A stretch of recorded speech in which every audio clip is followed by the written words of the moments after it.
ผมพูดจริงๆอ่ะไม่ต้องไปฮ่องกงแล้วกินที่ฮ่องกง4,000ร้านจีนที่ผมผ่านบ่อยแต่ไม่เคยกินกลัวไม่อร่อยวันนี้จะมาลองกินดูเฉินฝังมา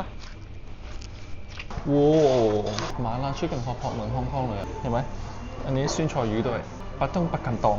ไก่หม้อไฟอันนี้this one ด้วยอันนี้so famous in Hong Kong ด้วย酸辣粉ต้องชิมดูละอันนี้腸粉อ่ะไม่ใช่ฮ่องกง style ละ it's Guangzhou style in China 廣州แต่ว่า this look อร่อยด้วยชิมดูนะดีๆมี酸辣腸粉ด้วยพูดจริงเลยน้ำลายไหลแล้ววันนี้กินอันนี้ด้วย酸辣粉เผ็ดมากวันนี้ไม่เคยกลัวเลยเผ็ดมากเลยเผ็ดมากไปเลย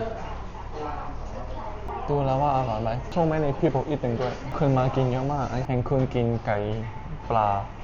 ลูกสาวอะไรจ้ะมาแล้ววัวยำแตงกวาดูเหมือนไม่น่ากินเนาะดำๆนิดหน่อยว่าอร่อยนะดูไม่น่ากินแต่ว่าอร่อยอ่ะเพราะว่าผมไม่ชอบสีดำๆแต่ว่าอร่อยอ่ะเฟรชมากเปรี้ยวเผ็ดด้วยreally เหมือนฮ่องกงเลยมันจีนด้วยอันนี้ก็อร่อยอ่ะเปรี้ยวๆหวานๆชอบครันจิด้วย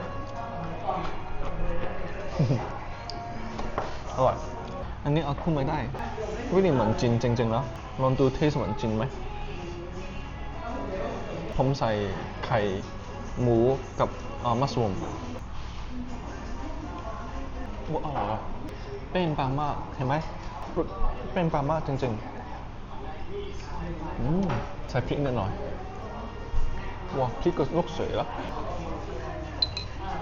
กินกับพริก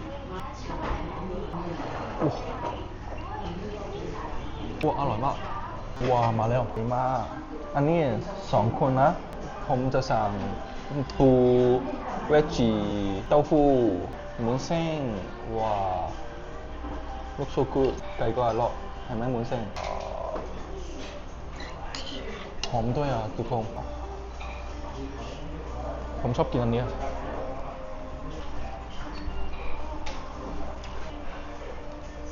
อร่อยทุกคนกินไก่ก่อนนะว้าวไก่นิ่มมากข้าวก็นิ่มเผ็ดนิดหน่อยแต่ว่าไม่ค่อยเผ็ดแต่ว่าผมสั่งเผ็ดมาก I think if I keep it maybe we เผ็ดโอ้อร่อยจริงๆอ่ะเหมือนที่ฮ่องกงจริงๆผมสั่งเต้าหู้皮ด้วยเต้าหู้ว้าว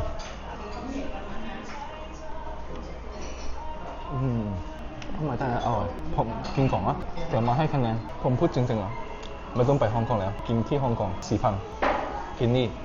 400อร่อยมากอร่อยกว่าที่ฮ่องกง